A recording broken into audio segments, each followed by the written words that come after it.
Well, okay, I'd like to talk a little bit here about peer review. I take peer review for this class very seriously for a couple of reasons. One of which is because group work is very, very valued in the university and in the marketplace. As you rise up through a system, you're going to spend more and more time with your peers, with your manager, working together, brainstorming together, working on projects together. And if you already have these skills before you enter the marketplace, you'll be very, very valuable. So that's one of the goals of peer reviews, to get you all to get this idea of working together. Now, I know in the past, many of you have had peer review, and many of you have had it successfully, and many of you have had it unsuccessfully. All right, and it's the same way in my classes. Sometimes it's very, very successful, and sometimes it's not so successful. So what I do, I try to have these lectures, and I try to point out the goals. And one interesting thing about peer review that I don't think is often stressed enough is it's really a two-way street, that you get as much out of peer review by looking at somebody else's writing, all right, and kind of going through it as a reader, as you do having somebody critique your writing. Because as you're looking at somebody else's writing to critique it, you're thinking metacognitively, it's called, about your own thinking, about your own writing. You are actually thinking and comparing the writing you're looking at to your own writing. You're not necessarily say it's good or bad. You say, well, what are they doing that I'm not doing? Or what am I doing that they're not doing? This is a natural process going on. So it's this kind of two-way street going back and forth that I'm really looking for. And that's where learning occurs.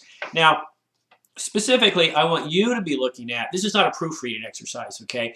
The essays that are turned in, you should always turn in your best writing, okay? You shouldn't rely on somebody else to do your proofreading for you. That's just laziness. It won't get you far in the workplace, okay? So specifically, I'm asking you to look at paragraphs. Has this writer written in well-focused, well-developed paragraph? When you look at a paragraph, can you say, aha, I get it, all right? Are there enough specifics in that paragraph? Are there enough illustrations? By illustration, I mean examples. All right. Does that paragraph tell a complete story? Does it actually paint a picture for you?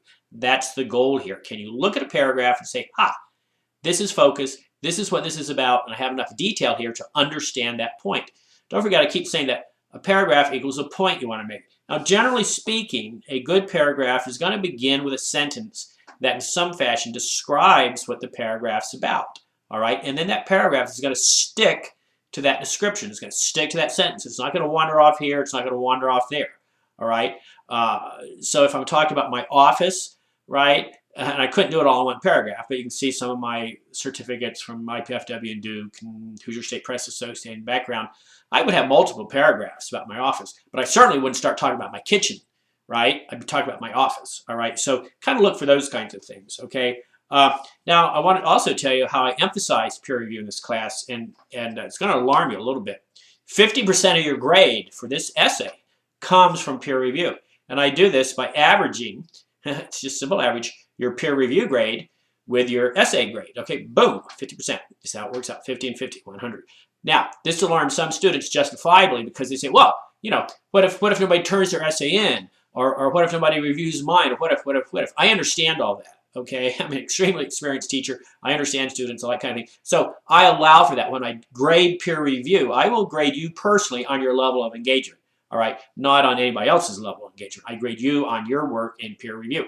So if you're in a peer review group and it has 5 people and I say, I'll grade everybody in it, well, only 2 people turn in essays, I'll get that. I'll catch that. Okay, I'll understand that. So don't worry. Just do your best job on peer review. Do your best job on your essay. You'll get a good grade, okay? Now, the other point with peer review is one, I've given you plenty of time to do it, okay? I give you 1 week to review everybody's essays, okay, and get your essay reviewed. Then I give you another week to go back and revise your own essay, and I will check.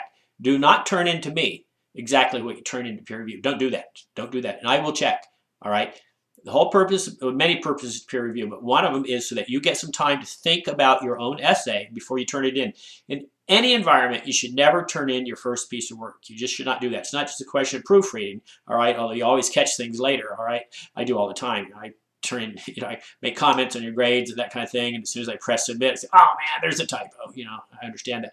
But the point too is you can always write more clearly after the fashion. You can always add more detail. You can always add some illustrations, some examples after the fashion because you'll think about them later after you've thought about your writing. So never turn in any workplace environment, military environment, don't turn in your first draft. Okay, think about it, work on it some more. And so that's what's going on here. So hey, if you have questions, all right, get a hold of me, but you have 1 week to review everybody's essay, get your own reviewed, then you have another week to make revisions before you turn it to me. So hey,